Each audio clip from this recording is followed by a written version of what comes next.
This podcast is intended for mature audiences. Listener discretion is advised.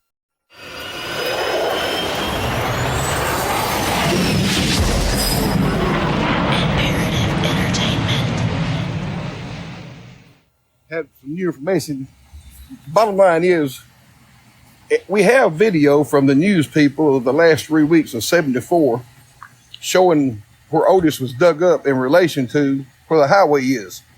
But we don't have one showing helicopter view. We have it on the ground. That's not enough. If we have one showing the helicopter view in relation to where Otis... After our failed attempt to locate the site where Otis Riedling had been buried, in hopes of locating the woman Davis had Burt kill, we decided to give it another shot.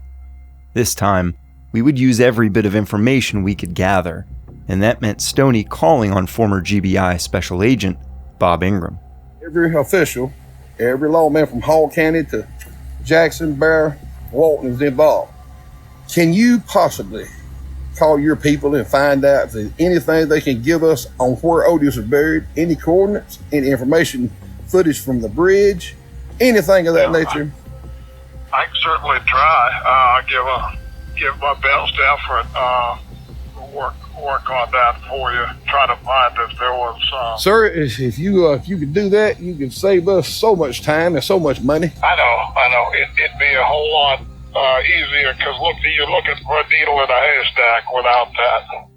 And while Ingram went to work trying to gather information on his end, we gained access to the former Jackson farm to see what we could find there, based on Burt's map. We traveled down a long and winding dirt road to reach the banks of the Mulberry River, this time in a different county, but a short 15 minutes away from our previous location. Stoney and his son sat in the back of a pickup truck for the duration of the bumpy ride. It looked like something straight out of a Ford commercial. Once near the riverbank, we parked and set out to search for one of the markings on Burt's map, a pile of white rocks, so that we could orient ourselves. And as luck would have it, we found them right there, not far off the side of the dirt road. Stoney poked around a bit and gave his son a bit of a history lesson about the farm his father grew up on. His family and families before him, people that sharecropped this thing for so many years, every time it would flood, it would make it rich, they plant cotton. When he plowed, they find the rock, they put it here. He draws the map, it was a marker that had been here when he came and when he left. And that's the first thing, I know where those are, but nowhere else are they on these properties. Yeah. So, it tells you that he was here as a boy and there was white rocks. And those X's relate to it. So that's the kind of rocks he used. Yeah. To hide people, places under houses, under church, whatever. A flat rock with the tip sticking up. Took a little work to get it up, but you found the tip of the rock. You see this rock right here? Yeah. That's similar to the rock when I climbed over the house in 67 to get a bag of money. It seemed that this pile of white rocks was just that, a pile of rocks. The map showed the rocks maybe 100 feet from the riverbank, and if you turned left and were to walk along the bank, the map showed there were 2 X's spaced out evenly over another couple 100 feet. But as we scouted out the area, we quickly realized that the brush and undergrowth was far too thick here as well for us to even explore more than a few feet.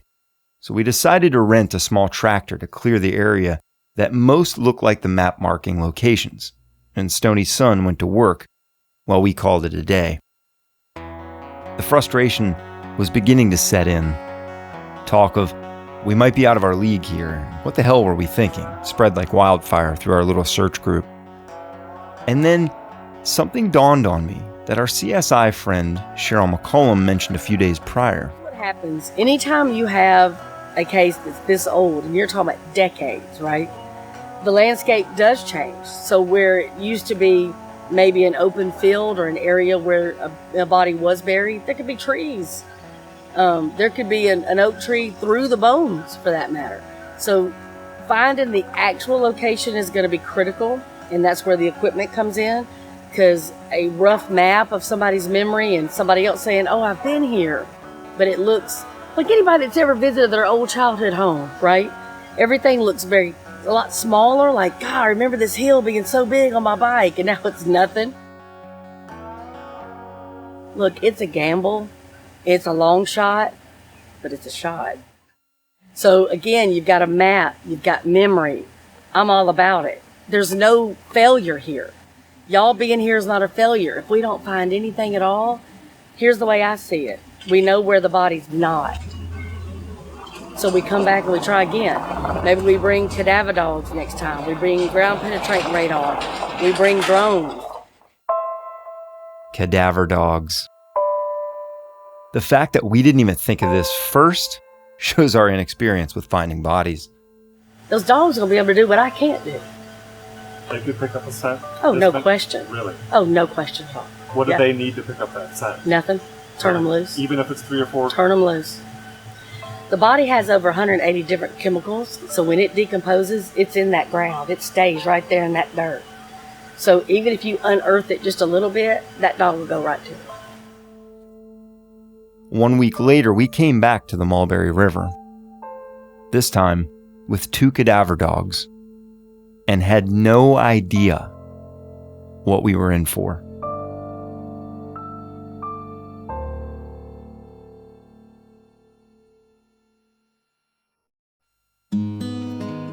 From Imperative Entertainment, this is In the Red Clay.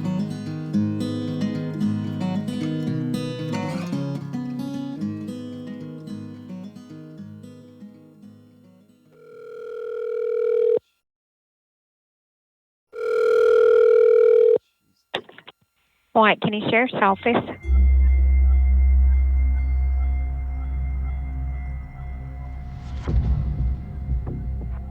Stoney is still enamored with his dad, because his dad, you don't all know, his dad took him everywhere and did everything with him. But, you know, Stoney was a teenager, very, very impressionable. And, you know, his dad was, you know, a good gambler, a good pool player, a womanizer, you know, drove the fastest cars. You know, he was the best of the best at everything he did, and he was damn good at killing, too. Billy Burt is without a doubt one of the most prolific killers in the history of our country. I mean, without a doubt. I mean, he was a bad man. Killed a lot of people. He just didn't do it for one thing or another. You know, he had multiple motives, multiple reasons, and he traveled, did killings for hire and contract, and he was more than just a mean ass, a redneck from Winder, Georgia. Yeah, his son knows that very well, Stoney. 14-year-old Stoney would immediately set out to follow in his father's footsteps after Billy's dramatic arrest for bank robbery in April of 1974. He wanted to carry on the family tradition and keep the so-called Dixie Mafia alive. In his adolescent mind, he would usher in a new era and keep the empire his father helped create from ever falling. I pulled 4 armed robberies before I was caught on 101 when I was 15. They put me in jail. I wouldn't tell them shit. They put me in a hole. And for a toilet, they had a piece of pipe in the corner, steel mat, solid steel doors, steel window, a little plate that hand you something. Stayed there 40 days. My hair looked like you put lard in it. My mother finally got the juvenile judge. When she got him up there and seen my condition, when they opened the door, I couldn't see. But they couldn't get a word out of it. I was solid as my daddy because I was raised to be my daddy, you know. Just wouldn't rat. Fuck you. That's my favorite word. Judge see my condition. I just had turned 15. He said, if you don't let this boy here right now, I'll see you in federal prison. I walked out. All I done was embolden me more. So from that moment on, I turned it on.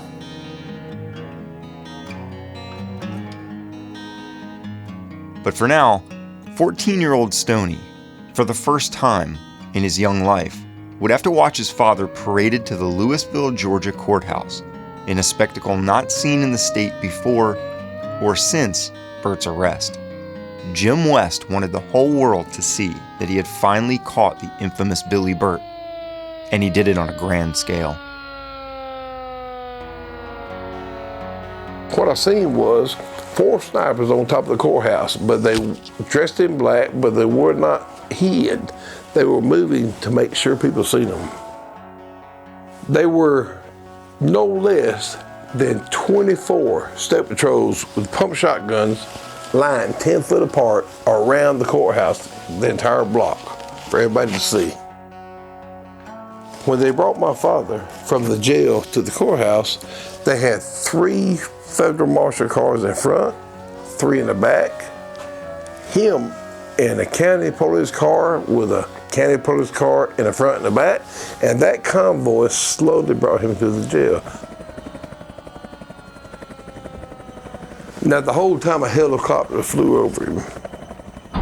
When he got out to walk from the car to the courthouse, of which they had set a metal detector machine and was made people walk through it and strip searching them, including the judge, the helicopter hovered while a man in black, once again, where everybody could see, hung out with a rifle and followed my father.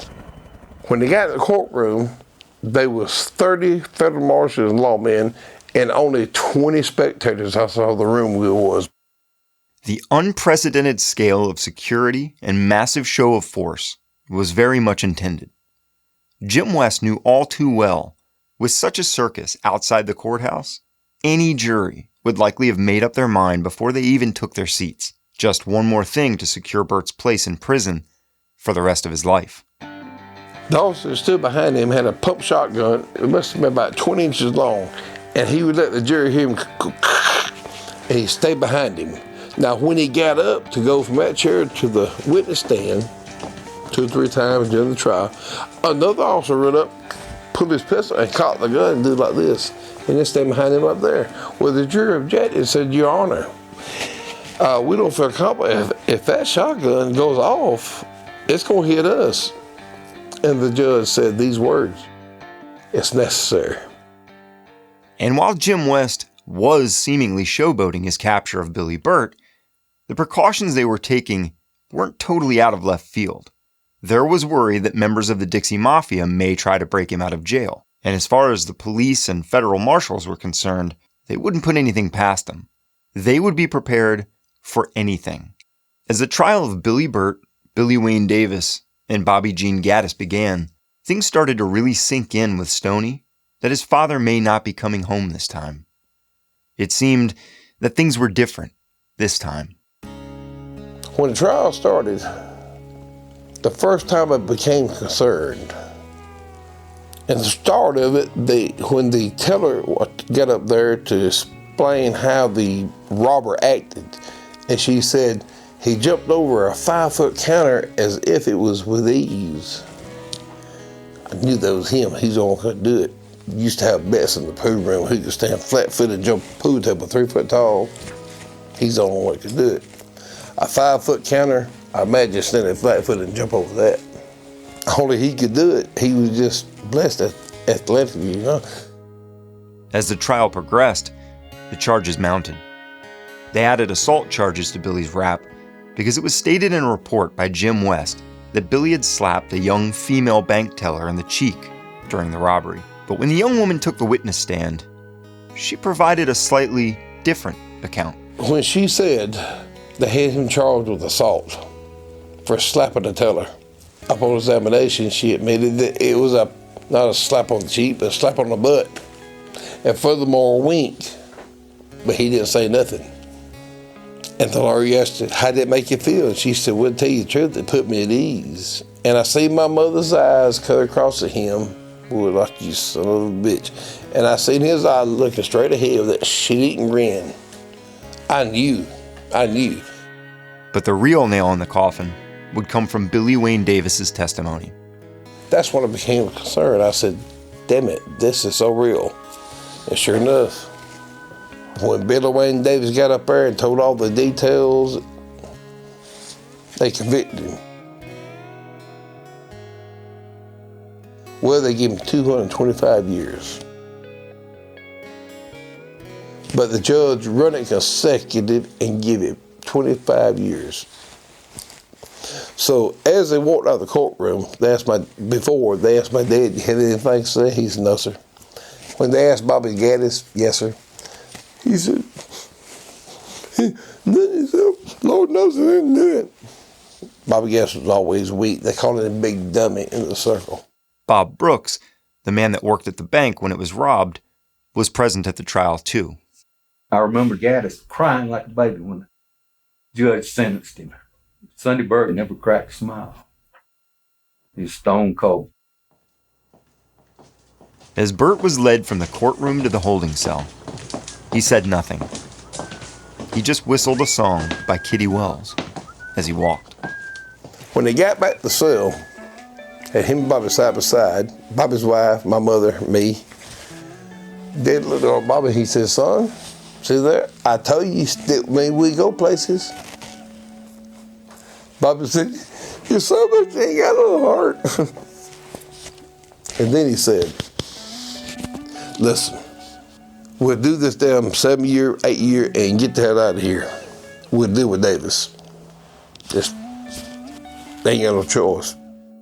So that judge, for the first time in history, sentenced Billy Sunday Birt for bank robbery to Marion, Illinois. Why Marion? Because it was the most secure in the United States in 1974 it took the place of Alcatraz. Most of the convicts in it was the one that come from Alcatraz. With Billy's 225-year sentence being run concurrently for all charges, he would be eligible for parole after just a fraction of that time. Concurrent means how many sentences you get, it all boils down to the one highest sentence you get. So he had effectively 25 years. Federal parole at that time, you made parole in 1/3. He'd been out in less than 8 years. He would bide his time until he was released and could take care of Billy Wayne Davis personally. And this wasn't lost on Davis or the federal agents. They all knew that the minute Billy Burt was released from prison, Billy Wayne Davis was a dead man walking. Told Bobby Gino to get out and take care of Davis. Oh, he was a dead ass. And to make matters worse for Davis, a month after the verdict was passed down, Billy Burt would be headed back to court, the judge citing an error in his original conviction. Here's what they done to him. A month later, a judge ruled the 225 years they give my father for the bank robbery that Davis testified had a mistake. They give him a new trial. Jim West come to Davis. He says, "You know that Billy Burt is not going to let you by with this. You know he's got a new trial. Your only out is to put him away or put him to death." It didn't take much to talk him into that. So what did he tell? He told about the Ren's thing. He told about Otis Ritter on the Mulberry River.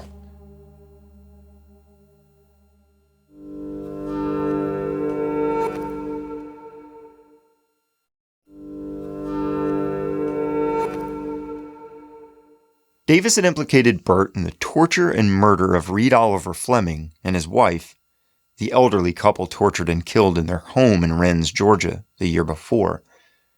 The FBI and local police immediately set out to find the body of 24-year-old Otis Riedling, who had been reported missing on November 4th of 1973.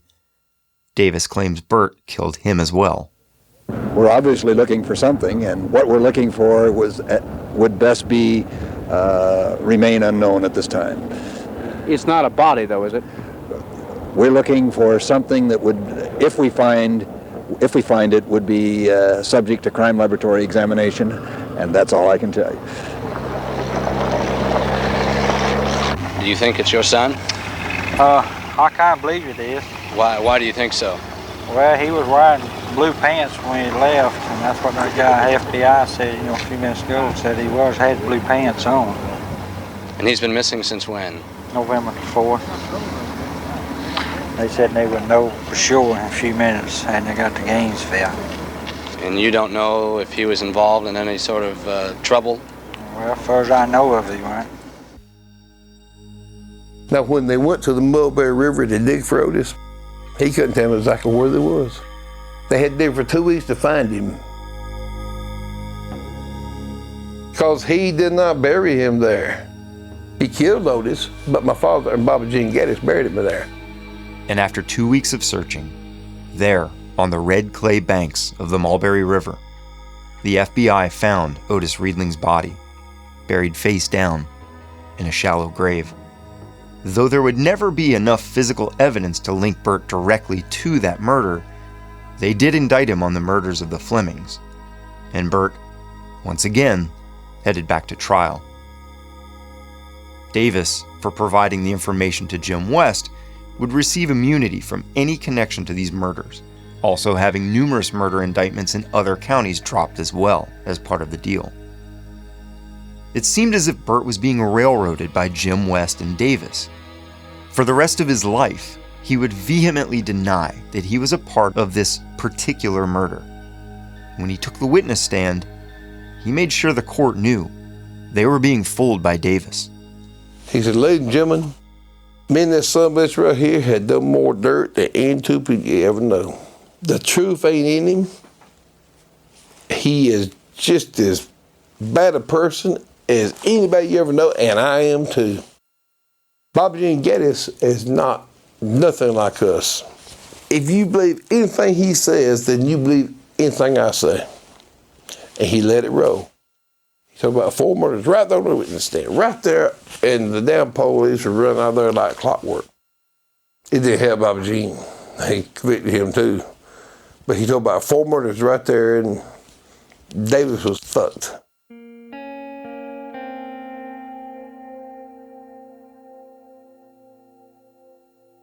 Davis and Burt gave conflicting accounts of what happened on December 22nd, 1973, when the murders took place. This is where things get complicated, and while there's far too much to this story to go into every detail, it's basically this. Burt admitted to robbing several homes in Rennes, Georgia on the night of Friday, December 21st, with Dixie Mafia member Charlie Reed, the home of Jerry Heyman being one. That's where the valuable guns and coins were stolen from a safe. Burt stated that he was not interested in robbing the Flemings because he felt more money, as well as drugs, were to be found at the other homes, some of which belonged to small-time drug traffickers. He insisted that it was Davis and Bobby Jean Gaddis who committed the murder, and that Davis had taken a 4th accomplice to the Fleming home the month prior with the intent of robbing them, but decided to leave when they noticed an unfamiliar car in the driveway. Gaddis would later go back to scout out the Flemings, pretending to be interested in a used truck the man had for sale. So there's the telltale sign. Bobby Gaddis was 5 foot 6 inches tall and weighed 330 pounds. He was so big that when they arrested him, he couldn't get his arms together for the handcuffs. The most identifiable of all 9 of the whole gang. You don't send him in broad daylight to the town that you're about to murder 2 people never been seen before. You don't send that identifiable person to do the pre-investigation of what you're going to do that night and ask him about a truck, unless you just are not a good criminal, much less a career criminal.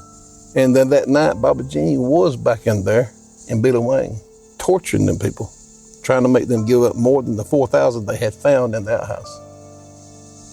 He would have never went back to such a horrible scene. Why did he go back? Because the son of a bitch left his gun there. Why my dad go? At this point, it was damage control. If David gets caught, we all caught. The handgun would prove to be a key piece of evidence, as it is one of the few things both Davis and Burt mentioned in their testimonies. Davis said that Burt borrowed the gun from him, and they would later ride back to the house together in a green Cadillac, also borrowed by Burt, for him to retrieve it, realizing it had been left at the crime scene after the murder. Burt claims he was asked by Davis to come with him to Rennes to retrieve the gun that he had left. And on that ride there, in a green Cadillac, Davis told him about the murder he and Gaddis had committed. Maybe the most crucial piece of evidence was the testimony of 2 key eyewitnesses. So my father, with his speech impediment, flagged down, 2 working guys come along. Now you're talking 4 or 5 in the morning. 2 men getting off a late-night work shift at a local stone quarry had stopped to assist 2 men who flagged them down on the side of the road, just 10 miles outside of Rennes. The men were having problems with the fan belt in their green Cadillac, and Burt was positively identified by both witnesses. With Davis's testimony, the gun, and the 2 eyewitness accounts, the jury found that there was sufficient evidence to convict Burt of armed robbery, for which he received 2 life sentences, and first-degree murder of the Flemings, for which he received 2 death sentences. Oddly enough, he was found not guilty of robbing Jerry Hayman's house, the crime he openly admits to committing. In my entire life, I've never been able to come to terms with the depth and the severity of that crime and being associated with my father. It's one thing to kill. It's another thing to torture innocent people. The day he sat in court in 1975, he looked at their son. He said, "I did not kill your mama and daddy." And he looked at the courtroom. He said, "I did not kill these old people. I knew he did." And I understand Stoney's logic, as unusual as it may sound. The Flemings were brutally tortured. For several hours, they had been repeatedly beaten and strangled with the wire coat hangers and electrical cords, in hopes that they would tell where they kept the rest of their money hidden. Mrs. Fleming was strangled so severely that her eyes and tongue protruded from her skull. They would then torture Mr. Fleming in the same manner and use wire cutters to split his thumbnail down the middle, making his wife watch in hopes that she would tell so that the men might show mercy. But they never did. It was awful. It's too awful to even think about.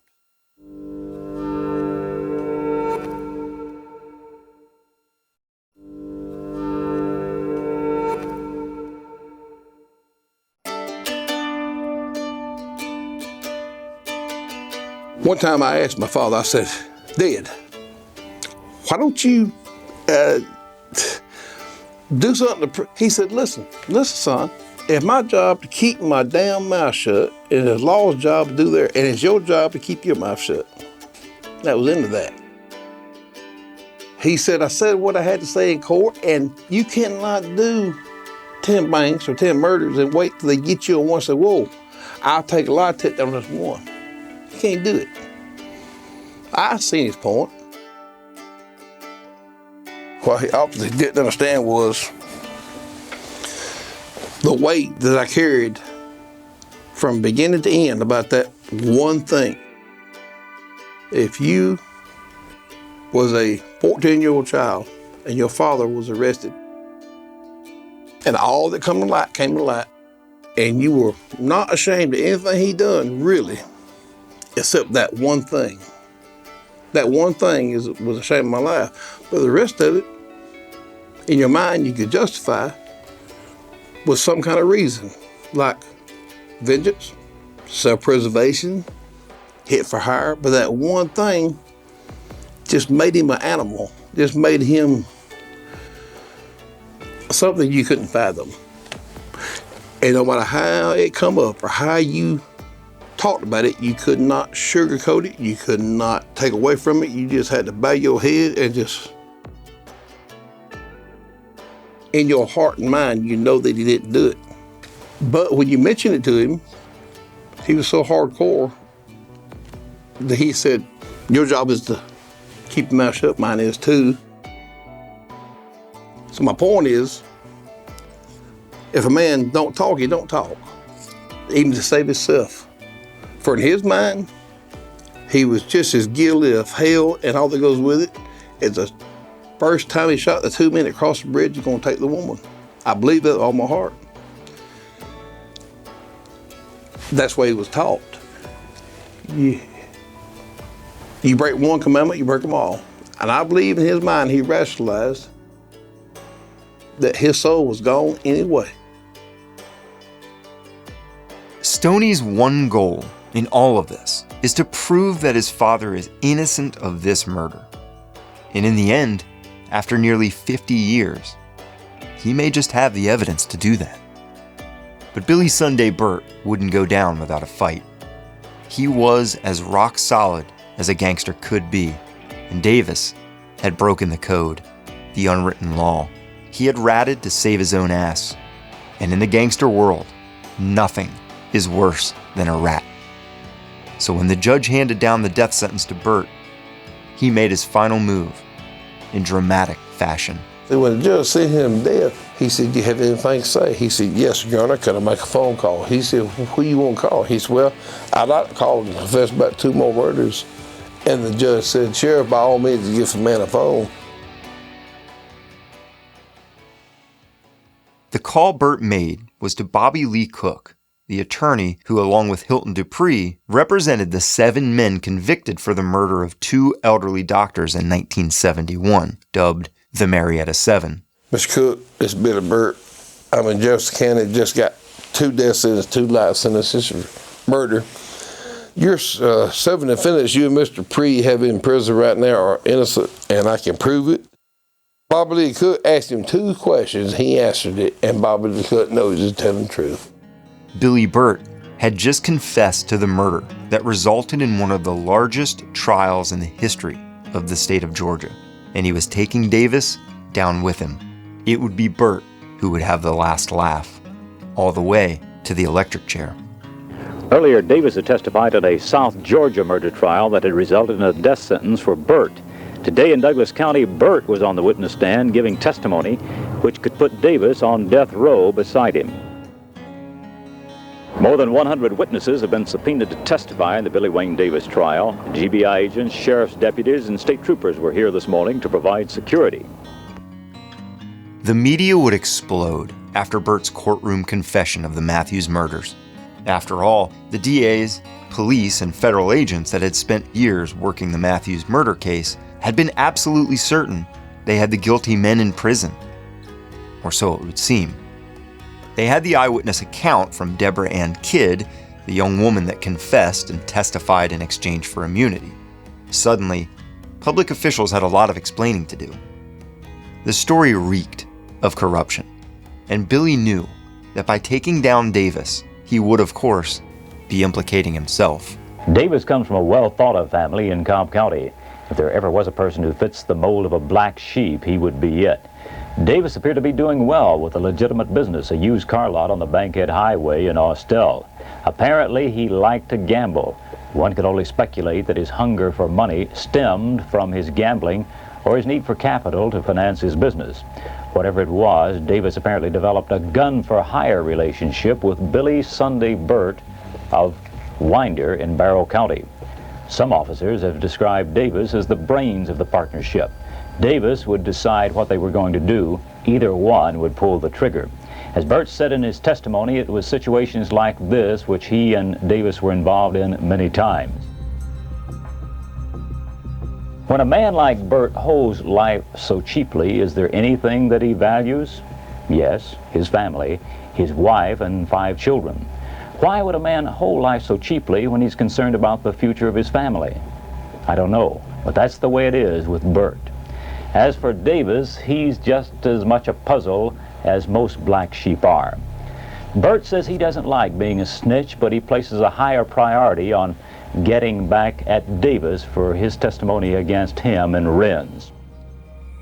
With Birt already given 2 life sentences and 2 death penalties, how much worse could it really get for him?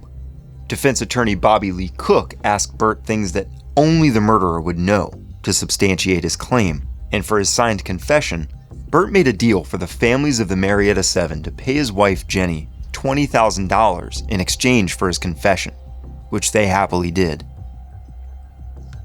He asked him the trajectory of the bullet. He asked him who was with him.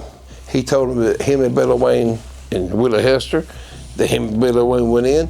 The doctor pulled Billy Wayne's mask off. The woman was a professional shooter. Willie Hester just drove the car, although he got shot on the way out. Police sources say Birt has told them that the murder weapons used on the Matthews are buried somewhere in this area, near Rottenwood Creek, just behind the Sheffield North Apartments on Franklin Road in Cobb County. If Burt is telling the truth, police haven't been able to find anything to prove it, so it's still all theory. The speculation is that Burt is a pathological liar. I've learned that there is little to support Burt's story except he did pass a lie detector test. So did Debbie Kidd when she named the original 7 persons convicted in the case. Burt's sister, Mrs. John Dell Gladys, also appeared before the grand jury this afternoon. The grand jurors also heard a videotaped interview with Debbie Kidd. The decision to indict or not to indict Billy Sunday Birt could come before the end of the week. Willie Hester, who Burt implicated in the murder, was still missing. Burt claimed Hester had been shot by Mrs. Matthews, who ran down the stairs wildly firing a handgun during the robbery. Burt himself was nearly hit by Matthews too. Stoney shed some light on what happened to him. One of the 3 bullets caught him. My dad brought him in to our house on Virginia Avenue, the same house we lived in when he got picked up, put him on the eating table, took a bullet out of him, put him back on his shoulder, told him back out, and next night told me to jack the beanstalk. If you missed that, Stoney said his father brought Hester in, put him on the eating table, took a bullet out of him, put him on his shoulder, toted him out, and the next night read Stoney jacking the beanstalk. When Willie died, it was sort of an in-house thing, and there was a good reason for it. Hester had begun to get excited by the reward money being offered for information on the Matthews murder case, which continued to rise each few weeks. He would talk openly about it in front of people at the pool room. Burt warned him several times to keep his mouth shut, but clearly, Willie Hester wasn't taking the hint. About 2 weeks after the Matthews thing, Willie walked in the pool room with a paper, Landlord's Constitution, and said, "Look here, $10,000 reward." My daddy said, "Son, what the hell you give a damn about that? Don't be bringing that paper back. Don't be talking about that no more." Well, next week, here come Willie. "Look at here, $20,000 reward." "God damn, son, I done told you the shit. What the hell wrong with you?" But Willie had walked in the pool room. The last time I think the ward got to $50,000. Well, that pretty well sealed his fate after 3 times. So Willie's wife was working at Belk's over here, which was Holly Hill Mall, and they were planning a robbery to burglarize it.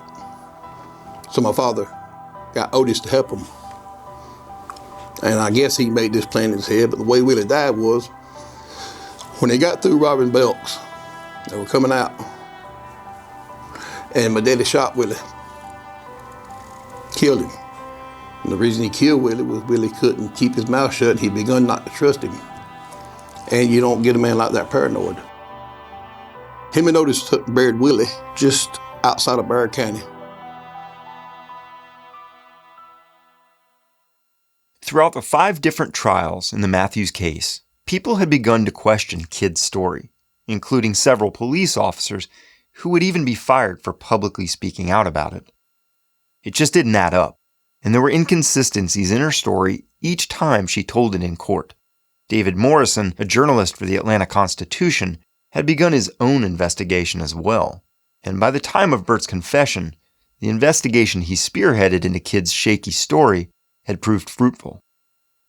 He even began a sort of pen-pal relationship with Burt, writing him letters in prison about his findings on the corruption in the system. But would someone really lie about their friends and their self being involved in a double murder? Why would anyone do that? It just didn't make sense. What they uncovered was nothing short of shocking. The girl's got all kind of personal problems. She's a pillhead, typical patsy. Does as she told by ambitious police officers. Deborah Ann Kidd was not only fabricating her story, she was actually put under hypnosis and fed information about the case by federal investigators. This was even reported in the papers. It's also rumored that she was being fed black beauties taken from the evidence room during this time.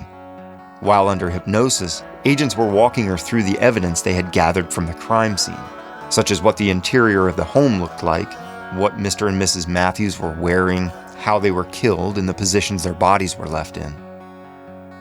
Kidd was sent to temporarily stay with a police officer during the trials, which resulted in the two having a romantic relationship for months. After the defense team looked into Kidd further, they found that she wasn't even in Georgia on the night of the murder. She was actually in Greenville, South Carolina. The 7 men initially convicted of the murder were set free within a month and later attempted to sue the county officials for wrongful imprisonment. There is still civil litigation pending in connection with the case. Cobb District Attorney Buddy Darden and others have been sued by the 7 originally convicted, charging that they were unfairly prosecuted.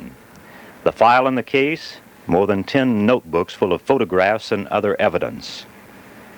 But as to the crime itself, the file on the Matthews murder case remains open, but inactive. When George Busby made it public in the Constitution that the state of Georgia would cover all costs in defense of what these guys done to cover their tracks after they framed all these people, and then the same people turned and joined forces with Jim West to convict my father and let Billy Wayne Davis get dropped of all his murders, knowing that in the big picture it didn't matter because he would never get out. And I probably in their reasoning they think, so what if you don't get convicted of these murders? All we care about is he don't get out. That's the way law do.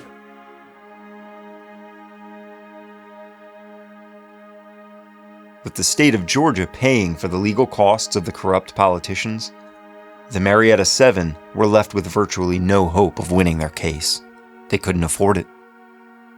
Kidd would eventually be tried for perjury, but would serve no time in jail. It seemed that there were so many public officials involved in the corruption of the Matthews murder case, and while several would step down from their positions because of this, the 7 innocent men who were framed for murder would just have to take this one on the chin. When will it all be over? When will we know about everyone that Burt says they've killed? We may never know. When Davis is sentenced to the electric chair, if he is, Burt may stop talking, and they'll take the rest of their secrets to the electric chair with them. And Stoney's anger over all of this is palpable. Davis and Burt would stand trial for the murder of the Matthews couple. Burt would take the witness stand several times and implicate Davis on other murders as well, like that of Harold Amel, the public notary gunned down in his driveway, and Charles Mack Sibley, who Davis hired Burt to kill to avoid a gambling debt. He told that they had only ever intended to rob the Matthews. But when Mr. Matthews pulled off the ski mask Davis was wearing, Burt stated, "We had to kill them." It was plain to see that he wanted revenge for his former partner rolling over on him. He hated Davis and wanted him dead. When asked in open court by a DA if he wanted to kill Davis, Burt said plainly, "I would kill him. Slow." When the dust finally settled, Burt and Davis would be spending the rest of their lives behind prison walls, with Burt facing the electric chair. So much had happened already, and still, our story doesn't end here.